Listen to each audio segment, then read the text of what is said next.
خطہ ہزارہ خیبر پختونخوا کا سرسبز و شاداب علاقہ جو پہاڑوں، وادیوں، کھیتوں اور برف پوش چوٹیوں کی وجہ سے پورے ملک میں مشہور ہے۔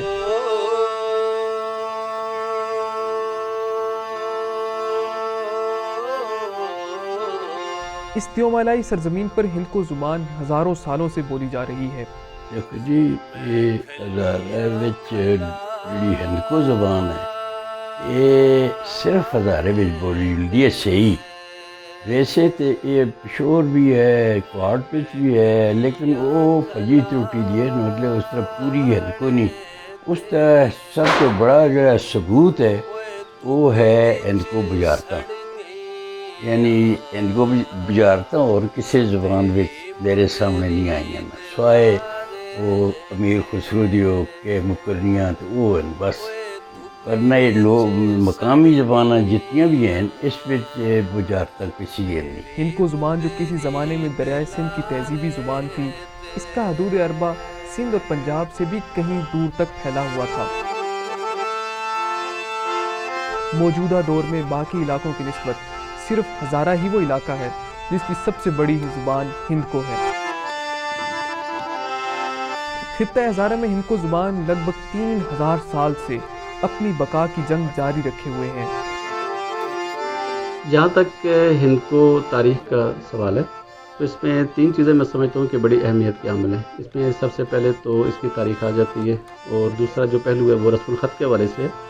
اور تیسرا اور سب سے اہم پہلو جو ہے وہ کسی بھی زبان میں جس طرح کے ادب ہوتا ہے تو اس پر بھی بات ہونی بہت ضروری ہے۔ جہاں تک اس کی تاریخ کی بات ہے تو یہ جو ہماری ہندکو زبان ہے جس کی تاریخ اتنی ہی پرانی ہے جتنی کہ سنسکرت زبان کی ہے، جس کو ہم سنسکرت کہتے ہیں، لیکن عام طور پر لوگ اس کو سنسکرت بھی کہتے ہیں۔ ہندکو زبان کی قدامت کا اندازہ اس علاقے کے آثار قدیمہ سے ہوتا ہے۔ ایک زمانہ تھا جب یہ قدیم زبان خروشتی رسم الخط میں لکھی جاتی تھی۔ یہاں کے رہنے والے اس زبان کو خروشتی رسم الخط میں بآسانی لکھ اور پڑھ سکتے تھے۔ یہی وجہ تھی کہ خروشتی رسم الخط میں لکھے گئے کتبے جگہ جگہ نصب ملتے ہیں جن پر حکومتی احکامات تحریر ہیں۔ اس کے علاوہ ہر دور میں مختلف بادشاہوں کی جاری کردہ سکوں پر بھی خروشتی رسم الخط کی تحریر ملتی ہے۔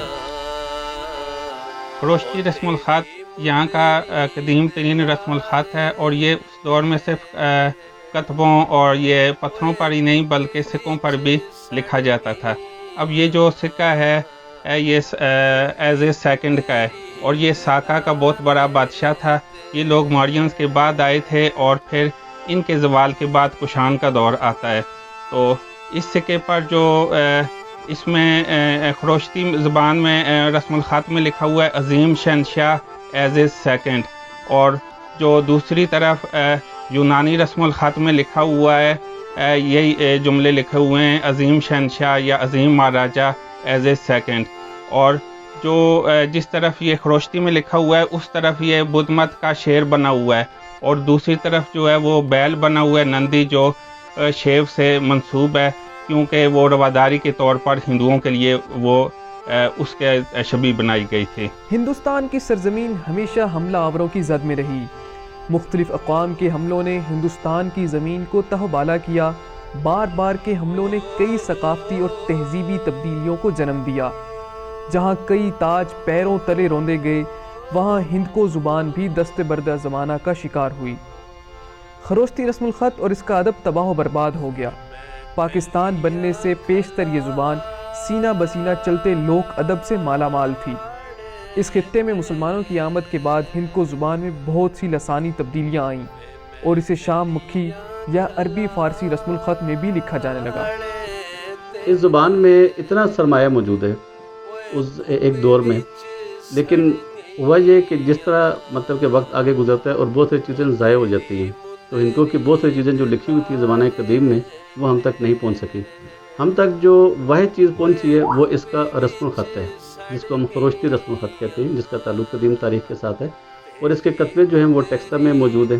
اور پاکستان کے جو اور میوزیم ہیں اس میں بھی موجود ہے، جس میں صاف پتہ چلتا ہے کہ ہندکو زبان جو ہے یہ خروشتی رسم الخط میں لکھی جاتی رہی ہے۔ اور خروشتی رسم الخط ایسا نہیں تھا کہ صرف ہندکو کے لیے مخصوص تھا، اس میں سنسکرت زبان جو ہے وہ بھی لکھی گئی، اور اس میں اس دور کی جو پراکرتیں تھیں، مطلب کہ مختلف جو لوکل لینگویجز وہ بھی لکھی جاتی رہی ہیں اس میں۔ لغت نہ صرف کسی زبان کی بنیاد بنتی ہے بلکہ آنے والی نسلوں کے لیے الفاظ، محاورات اور ضرب الامثال محفوظ کرتی ہے، اور وہ لوک دانش جو صدیوں پرانی نسلوں کے تجربات کا حاصل ہوتا ہے اسے آئندہ آنے والی نسلوں کو منتقل کرتی ہے۔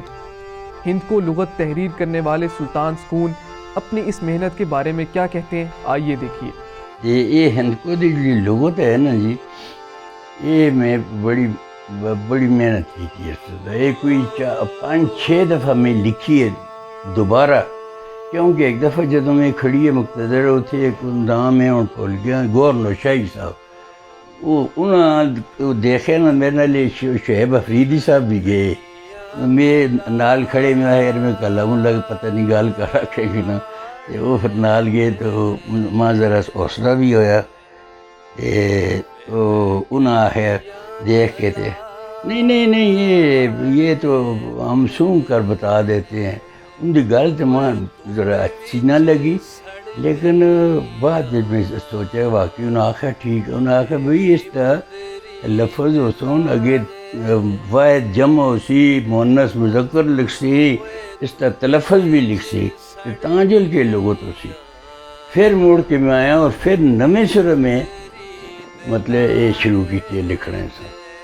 بڑیاں دفعہ لکھے جی، ماں یاد بھی نہیں، کئی واریاں لکھے، ڈائریاں میریاں پڑھے دیاں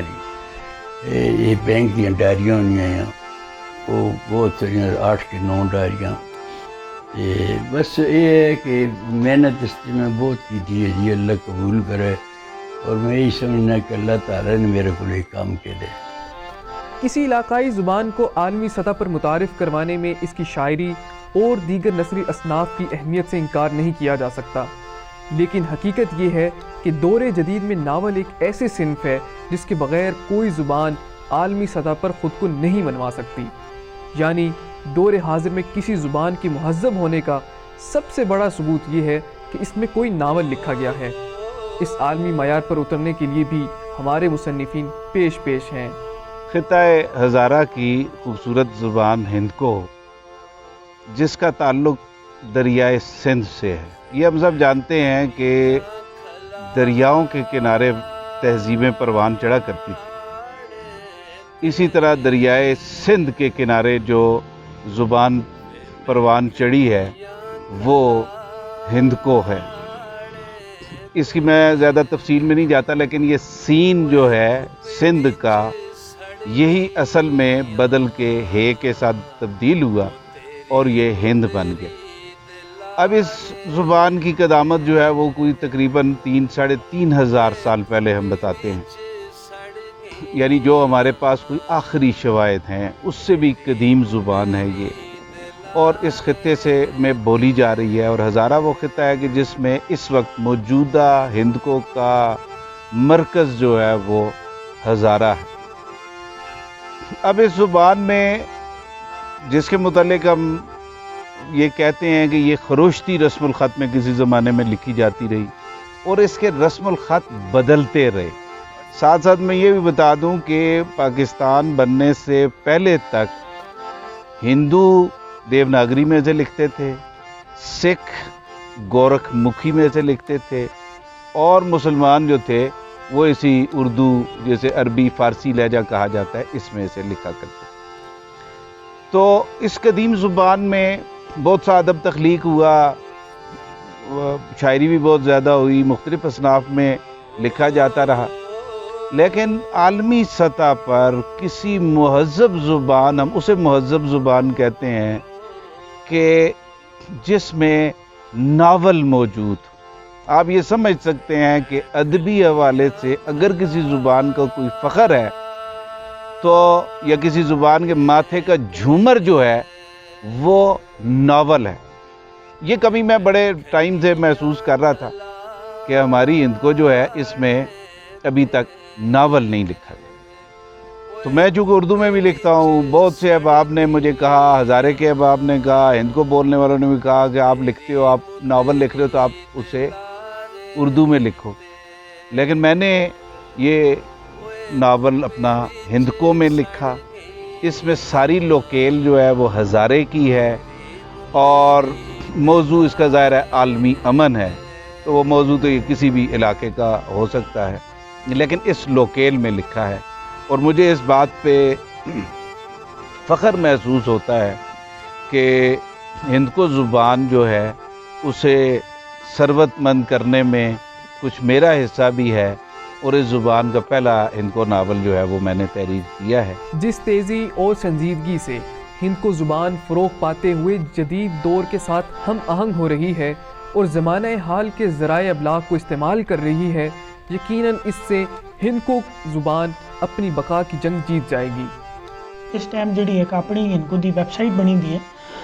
وہ اس مستقبل مزید جڑا ہے نا مستحکم کرنے سے بڑا اہم کردار ادا کر رہی ہے۔ وہ کس طرح کہ بھئی اپنی ہندکو دے پلیٹ فارم تے، اپنی hindko.com دے پلیٹ فارم تے ترے چیزاں بہت اہم ہیں جڑیاں اس تو پہلے نہیں ہوئی ہیں۔ وہ یہ کہ ایک تے اپنی ہندکو دی پہلی ویب سائٹ ہے جس بچ ہندکو دا جتنا کانٹینٹ ہے وہ سارا ایک ہی جگہ تے جمع ہونا ہے۔ اس ویلے تک تقریباً 35 کتاباں ایسی ہیں کہ جڑیاں ہندکو دیاں لکھی گئی ہیں، PDF بچ جڑا ہے تے اپنی ہندکو ویب سائٹ تے اپلوڈ ہوئی ہیں۔ پلس اس میں 2 پروگرام اور ایسے ہیں کہ جڑے زبان مستحکم کرنے سے انتہائی ضروری ہیں، جنہیں بغیر جڑا ہے زبان کوئی مکمل ہوئی نہیں۔ ایک ہے جی ان کو کہاوتہ، محاورے تے ضرب الامثال۔ جدوں تک کسی بھی جملے میں کوئی محاورہ یا ضرب الامثال یا کہاوت نہ استعمال ہوئے، اس ویلے تک اس زبان دی شدت کا یا وہ جڑا بندہ جملہ آتا ہے اس کی اہمیت کا اندازہ ہی نہیں ہوتا۔ تو لہٰذا انہاں ضرب الامثال، محاورے دے کہاوتاں سے ہر منگل والے دن ایک پروگرام آتا ہے جی ان کو کہاوتاں تے ضرب الامثال دا، جس بچ روزانہ 5 کہاوتاں تے ضرب الامثال دسے جلتے ہیں، تے نال انہاں دی جڑی ہے تے استعمال بھی دسے جلتا ہے کہ اسی کہڑے موقع تے استعمال کرتے ہیں۔ مثلاً ایک محاورہ جی چھٹی کڑی دی شیطانی ساری عمری دی پشمانی، اور بجائے اس سے کہ ایک بندہ اس وقت پوری تقریر کرے وہ ایک محاورہ اکسی تے بندے گل سمجھ آ جلدی۔ اسی طرح ایک اور بڑا زبردست پروگرام ہے جیسا آخر جلد ہے جی ہندکو لوک کہانیاں۔ یہ وہ کہانیاں جڑیاں اسی بچپن میں اپنے والدین کو، اپنے بڑے بھراواں کو یا دادی دادے کو سننے ہونے ہیں، اور اج وہ آہستہ آہستہ ختم ہونی جلدیاں، اور اس کے بدلے بچ اسی باقی جڑیاں چیزاں ہندکو دیاں آ رہی ہیں، گانے آ رہے ہیں یا دوسری تیسری چیزاں آ رہی ہیں، وہ بھی اپنی جگہ بڑی اہم ہیں، لیکن جدوں یہ چیز آتی ہے تو ہندکو بولنے والے لوگ ایک دم جڑا ہے نا اپنے کن کھلیر کرتے ہیں، تو اس چیزاں بڑا پسند بھی کرتے ہیں، اس چیزاں شیئر بھی کرتے ہیں، تو اس نال جڑا ہے نا موسیقی کو روح کی غذا کہا جاتا ہے۔ کسی بھی زبان کو لوگوں کے دلوں میں اتارنے میں اس زبان کی موسیقی اور گائیکی اہم کردار ادا کرتی ہے۔ ہندکو موسیقی بھی ہندکو زبان کو لوگوں کی روح میں رچا بسا رہی ہے۔ ہندکو شاعری موسیقی کے لطیف پیرائے میں ہزارہ کے بسنے والوں میں اس زبان کی عزت کو بڑھا رہی ہے۔ چٹے چلے دی چاننی سرگی دیا تاریا، وہ سرگی دیا تاریا لو چادے میرا چھلا گمائے یو چادے۔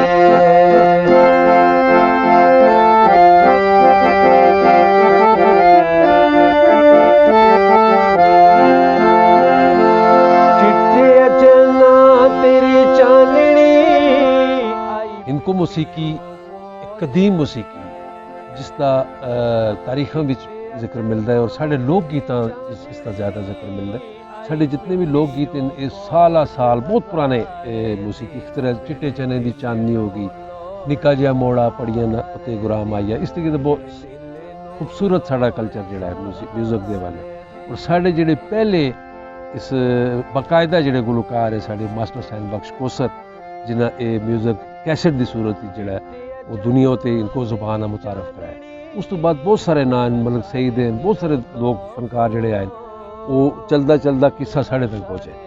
اور اساں بھی کوشش کی تھی کہ اپنا جڑا ساڑا کلچر ہے، جڑی ساڑی ثقافت ہے، مایا گیت اساں سی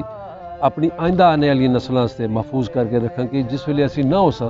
تو ساڑے آنے والے جڑی نسل ہے وہ دیکھ سکے کہ یہ ان کو میوزک ہے۔ اس واسطے اساں کام کیتا ہے جس بھی تساں کافی ساری چیزاں